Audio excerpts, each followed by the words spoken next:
मनीष कश्यप को इस लेकर जो फंसाया गया है वो गलत है और कहीं ना कहीं सरकार या जो मुख्यमंत्री हैं या उप मुख्यमंत्री हैं वो डरे हुए हैं। बिहार में कानून का कोई राज नहीं है। कुछ लोग जो हैं वो कानून को अपनी जेब में रखकर घूम रहे हैं और जो मन में आता है, जो उनका विरोध करे उसको वो फंसा देंगे।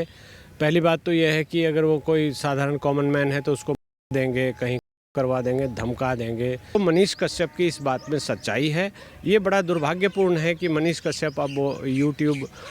पर ये चीज़ें रिकॉर्ड नहीं कर सकते, दिखा नहीं सकते, क्योंकि उनको इस लायक छोड़ा नहीं गया है। उनके पास कैमरा नहीं है, उनको जेल में एज ए विचाराधीन कैदी रखा जा रहा है, तो इन चीज़ों पे उनका एक्सेस नहीं हो सकता। लेकिन जो फर्स्ट हैंड इन्फॉर्मेशन वो बाहर दे रहे हैं वो बहुत ही ज़्यादा शर्मनाक है। जो लोग बैठे हैं शीर्ष स्थल पे या जो इन चीज़ों में इस सिस्टम को हेड कर रहे हैं या जो इन चीज़ों में इन्वॉल्व हैं, उनको कहीं ना कहीं डर लग रहा है, तभी मनीष कश्यप को इस तरह से घेरा गया है। ये कानून का मिसयूज़ है और सरकार द्वारा जो हमारी अभिव्यक्ति की स्वतंत्रता का हनन करने का ये इससे बड़ा क्लासिक एग्जाम्पल हाल फिलहाल में कहीं देखने को नहीं मिलेगा। और बिहार में ये बड़ा दुर्भाग्यपूर्ण है कि बिहार में डेमोक्रेसी की इस तरह से हत्या की जा रही है और जो अभिव्यक्ति की स्वतंत्रता है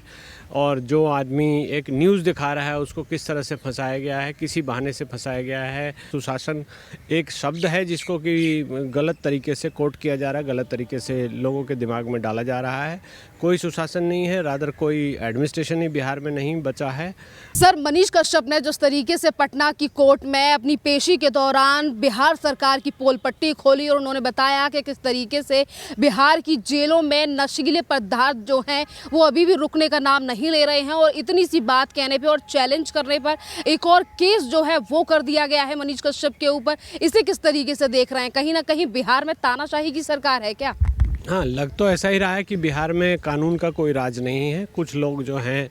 वो कानून को अपनी जेब में रखकर घूम रहे हैं और जो मन में आता है, जो उनका विरोध करे उसको वो फंसा देंगे। पहली बात तो यह है कि अगर वो कोई साधारण कॉमन मैन है तो उसको देंगे, कहीं करवा देंगे, धमका देंगे। अगर वो कोई पब्लिक फिगर है, कोई पॉलिटिकल आदमी है, या जैसे मनीष कश्यप यूट्यूबर है जो काफ़ी पॉपुलर थे लोगों में, उनके सपोर्ट में लाखों लोग, करोड़ों लोग आ गए, तो उनको वो झूठे केस में फंसाकर और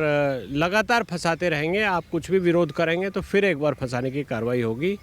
तो ऐसा लग रहा है और बिहार में ये बड़ा दुर्भाग्यपूर्ण है कि बिहार में डेमोक्रेसी की इस तरह से हत्या की जा रही है और जो अभिव्यक्ति की स्वतंत्रता है और जो आदमी एक न्यूज़ दिखा रहा है उसको किस तरह से फंसाया गया है, किसी बहाने से फंसाया गया है और क्या क्या उसके साथ किया जा रहा है। जब वो कोई आकर सामने सच बोलता है तो उसके ऊपर फिर से मुकदमा डाल दिया जाता है। ऐसा उसने अपने बयान में भी कहा था कि ऐसा होगा भी और हो सकता है फिर से मुकदमा मेरे ऊपर डाल दिया जाए, और उसकी बात सच हो गई। तो इसका मतलब यह है कि कानून का राज बिहार में अब बचा नहीं है, दिखता नहीं है, और केंद्र सरकार को इस पर गौर भी करना चाहिए। जो भी संवैधानिक संस्थाएं हैं उनको भी इस पर गौर करना चाहिए, देखना चाहिए कि एक कॉमन मैन को कैसे इससे बचाया जा सकता है। सर, एक तरफ नीतीश कुमार और तेजस्वी यादव कहते हैं कि बिहार में जो है वो सुशासन की सरकार चल रही है, और वहीं दूसरी तरफ दमनकारी नीति इस तरीके से लाई जा रही है कि एक पत्रकार को अपनी आवाज़ नहीं उठाई देने जा रही है अगर वो नशीले पदार्थों को लेकर या ड्रग्स को लेकर भी खुलासा कर रहे हैं तो। हाँ, देखिए, बिहार में जो भी हो रहा है कोई सुशासन नहीं हो रहा है। आप चले जाइए, बिहार के लोग हैं या आप कोई भी बाहर का आदमी बिहार में चला जाए, किसी भी विभाग में चला जाए, कहाँ क्या काम हो रहा है, कैसे क्या हो रहा है, वो ज़रा सा गौर से कोई भी समझदार आदमी, कॉमन मैन जाकर समझने की कोशिश करे तो उसको दिखाई देगा कि सुशासन एक शब्द है जिसको कि गलत तरीके से कोट किया जा रहा है, गलत तरीके से लोगों के दिमाग में डाला जा रहा है। कोई सुशासन नहीं है, रादर कोई एडमिनिस्ट्रेशन ही बिहार में नहीं बचा है और गुंडा राज खुलेआम हो रहा है। नीतीश या जो उनके मुख्यमंत्री जो भी कहे वो कहते रहे, अपने प्रेस कॉन्फ्रेंस में बोल सकते हैं, अपने बयान में बोल सकते हैं, अपने आपको ग्लैमराइज करने के लिए बोल सकते हैं, लेकिन ऐसा कुछ नहीं है। और बिहार की जेलों में जो मनीष कश्यप ने बोला है, मैं दावत देता हूँ कोई भी सीक्रेटली बिहार की जेलों में, हालांकि ये बहुत ही मुश्किल है, जेल एक सेफ गार्डेड जगह होती है, वहाँ पे एंट्री जनरली किसी की नहीं होती है, लेकिन अगर कोई कोशिश करे, एफर्ट्स करे, ऐसा भी विश्व के बहुत सारे गार्डेड जेल्स में भी घुसने करस्पॉन्डेंट्स घुसे हैं, स्टिंग ऑपरेशन करने वाले घुसे हैं, तो कोई भी घुसकर या कोई कैमरा भेज कर या कोई स्टिंग ऑपरेशन करके देख सकता है कि नशे का जो भी व्यापार अंदर होता है या जिस तरह के क्रिमिनल्स वहाँ पे राज करते हैं और किस तरह से लोगों को धमकाया जाता है, कैदियों को, किस तरह से वहाँ एक अलग दुनिया बनी हुई है, किस तरह से माफिया, जो बाहर का माफिया है वो बाहर तो राज करता ही है, अंदर भी राज करता है और प्रशासन उसके सामने भीगी बिल्ली बन के जेल में रहता है, जेल प्रशासन ही वहाँ भीगी बिल्ली बन के रहता है। तो मनीष कश्यप की इस बात में सच्चाई है। ये बड़ा दुर्भाग्यपूर्ण है कि मनीष कश्यप अब वो यूट्यूब पर ये चीज़ें रिकॉर्ड नहीं कर सकते, दिखा नहीं सकते, क्योंकि उनको इस लायक छोड़ा नहीं गया है, उनके पास कैमरा नहीं है, उनको जेल में एज ए विचाराधीन कैदी रखा जा रहा है, तो इन चीज़ों पे उनका एक्सेस नहीं हो सकता। लेकिन जो फर्स्ट हैंड इन्फॉर्मेशन वो बाहर दे रहे हैं वो बहुत ही ज़्यादा शर्मनाक है और सबको पता है कि मनीष कश्यप इन चीज़ों को बहुत अच्छे से समझते हैं और लोगों के सामने बड़े सटीक शब्दों में बताते हैं। तो उस तरह से देखा जाए तो जो मनीष कश्यप को ये जो जेल में रख रहे हैं उसके कारण ये बहुत सारी बातें सामने खुलकर आ रही हैं और आगे तक खुलकर आएंगी और जो भी अधिकारी कंसर्न्ड हैं, जो भी लोग हैं, जो भी ऑफिसर्स हैं, उनको इस बात पर गौर भी करना चाहिए, देखना भी चाहिए और एक्शन भी करना चाहिए। हम मौन बैठकर कुछ नहीं ऐसा इग्नोर नहीं कर सकते, करना भी नहीं चाहिए और देश के एक जागरूक नागरिक का कर्तव्य है कि जो भी बातें ऐसी सामने आए उसके विरोध में आना चाहिए, उसका विरोध करना चाहिए, चाहे आप अपने स्तर पर कहें, किसी रैली में कर रहे हैं, चाहे आप सोशल मीडिया में कर रहे हैं, कहीं भी कर रहे हैं, तो आप कर सकते हैं, आपको करना भी चाहिए। और ये मुझे ऐसा लगता है कि एक प्रबुद्ध नागरिक के रूप में हमको ये काम करना चाहिए। तो सर कहीं ना कहीं सवाल जो है वो मनीष कश्यप के समर्थकों की तरफ से ये भी उठ रहा है कि ये तमाम चीज़ें इसीलिए की जा रही हैं बिहार सरकार की तरफ से क्योंकि तेजस्वी यादव को चैलेंज किया था मनीष कश्यप ने कि हमारी सरकार बनेगी और हम तुम्हें बताएंगे कि किस तरीके से सरकार चलाई जाती है। हाँ, ये हो सकता है उसके लिए किया गया हो सकता है उसके लिए ना भी किया गया हो, लेकिन मनीष कश्यप जो चीज़ें दिखा रहे थे, जो चीज़ें रिकॉर्डिंग करके वो बता रहे थे, वो खुद सिविल इंजीनियर हैं, वो जाकर जो भी घपले हो रहे थे वहाँ पर, पुल गलत बन रहा है, जो पुल गिर गया, दो बार गिर गया,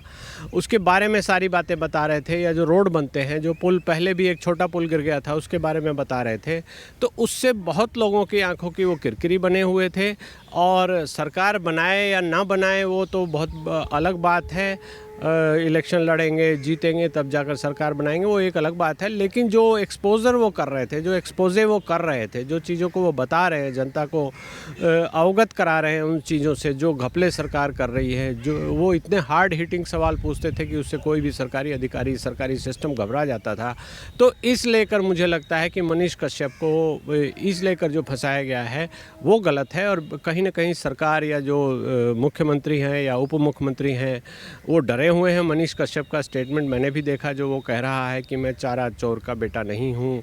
और मैं लड़ूंगा, अंत तक लड़ूंगा, 6 महीने से चुप बैठा हूँ। तो इन सारी बातों को गौर करेंगे, आप उनकी वेदना को समझ सकते हैं, उनके दर्द को समझ सकते हैं। और मनीष कश्यप के जो समर्थक हैं, जो सपोर्टर्स हैं, जो उनकी ऑडियंस हैं, वो अगर ऐसी बातें बोल रही है, जनमानस में ये बात आ रही है, तो वो लोग लाखों में हैं, करोड़ों में हैं। आप इसको ऐसे सिंपली इग्नोर नहीं कर सकते, उसको सिंपली आप ब्रश असाइड नहीं कर सकते कि चलो ये कोई फ्रस्ट्रेटेड आदमी है जो बोल रहा है, ऐसा कुछ नहीं है। मनीष कश्यप इसके पहले पॉपुलर रहे हैं बहुत ज़्यादा, उनके जो भी यूट्यूब पर जो वो न्यूज़ दिखाते रहे हैं या जो भी वो काम करते रहे हैं, वो सारी चीज़ों की प्रशंसा होती है। जनता तक समाचार फर्स्ट हैंड इन्फॉर्मेशन पहुंचती है, जो पेड चैनल्स पे नहीं दिखाया जाता वो सब वो दिखाते थे, ग्राउंड की रिपोर्ट होती है। कोई भी आदमी जाकर सच तक जो उनका चैनल है उसकी कोई भी क्लिप देख ले तो उनको पता लग जाएगा कि वो कितनी गहराई से, कितने उससे अच्छे से वो जाकर ग्राउंड लेवल पर रिपोर्टिंग करते हैं और उससे कहीं ना कहीं किसी को बहुत तकलीफ़ पहुंच रही है, लोगों को डर लग रहा है। जो लोग बैठे हैं शीर्ष स्थल पे या जो इन चीज़ों में इस सिस्टम को हेड कर रहे हैं या जो इन चीज़ों में इन्वॉल्व हैं, उनको कहीं ना कहीं डर लग रहा है। तभी मनीष कश्यप को इस तरह से घेरा गया है, झूठा फंसाया गया है। और दुर्भाग्य यह है कि हमारा जो जुडिशल सिस्टम है वो इतना स्लो और इतना पेनफुल है कि मनीष कश्यप के कई साल इन चक्करों में ख़राब हो जाएंगे। और चूँकि वो एक किसी बड़े इससे स्पॉन्सर्ड नहीं हैं, बड़े पॉलिटिकल ग्रुप से स्पॉन्सर्ड नहीं हैं, कहीं पॉलिटिकली कनेक्टेड नहीं हैं, तो एज ए कॉमन मैन उनको लड़ना बहुत भारी पड़ेगा और उनको बहुत तकलीफ़ होगी। तो उस तरह से वो अब मुसीबत में उनको फंसाया गया है, जानबूझकर फंसाया गया है, निरंतर फंसाने की कोशिश हो रही है और आगे भी मुझे लगता है कि उनको ऐसे ही फंसाकर दूर रखा जाएगा ताकि वो अपनी एनर्जी, जो अपना टैलेंट है, उसको इधर लोगों तक न्यूज़ पहुंचाने में ना यूज़ कर सके। और ये बहुत ही दुर्भाग्यपूर्ण है, लोगों को इनके समर्थन में आना चाहिए। सर, इसी के साथ आप क्या कहेंगे, जो सुप्रीम कोर्ट की तरफ से अभी ऐसे एक स्टेटमेंट दी गई थी एडिटर गिल्ड को लेकर, तो उस पर क्या कहेंगे? हाँ, उसमें ये कहा था कि अगर न्यूज़ रिपोर्टिंग कोई गलत हो गई है तो कोई बड़ी बात नहीं है, और अगर वो एनालॉजी हम लगाएं, वो लॉजिक हम लगाएं, तो यहाँ भी यही हुआ है कि मनीष कश्यप का मान लेते हैं कि उन्होंने जो एक न्यूज़ दिखाई थी चेन्नई में या तमिलनाडु में जो बिहारी प्रवासी मज़दूरों की पिटाई का या डराने का, मान लेते हैं वो न्यूज़ गलत थी, तो भी कोई बहुत बड़ी बात नहीं है कि उनके ऊपर आप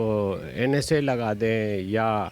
UAPA की धाराएं लगा दें या इस तरह की IT की धाराएं, इस तरह की धाराएं आप गलत सलत धाराएं लगाकर निरंतर उनको जेल में रखने की कोशिश करें।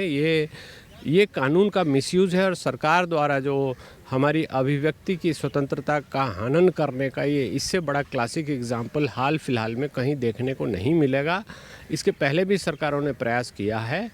महाराष्ट्र सरकार ने भी एक एडिटर पे किया था, लेकिन चूंकि वो एक रिसोर्सफुल पर्सन थे तो वो 10-5 दिन में, 15 दिन में, महीने में बचकर निकल गए। लेकिन मनीष कश्यप एक ज़मीन से जुड़े हुए आदमी हैं जो बहुत छोटे लेवल पर काम करते थे, हालांकि उनकी फॉलोइंग अच्छी है, पर वो फाइनेंशियली रिसोर्सफुल नहीं थे और उनका कोई किसी लॉबी से रिलेशन नहीं था, कोई लॉबी का सपोर्ट नहीं था उनको, इसलिए उनको फंसा दिया गया, उनको और फंसाया जा रहा है। तो ये सबसे दुर्भाग्यपूर्ण है और इस तरह से जो जनता का जो पार्टिसिपेटरी, जो हमारे डेमोक्रेसी में जो पार्टिसिपेटरी रोल है, उसको दूर करने की कोशिश की जा रही है। ये बहुत ही दुर्भाग्यपूर्ण है और इसकी निंदा भी होनी चाहिए।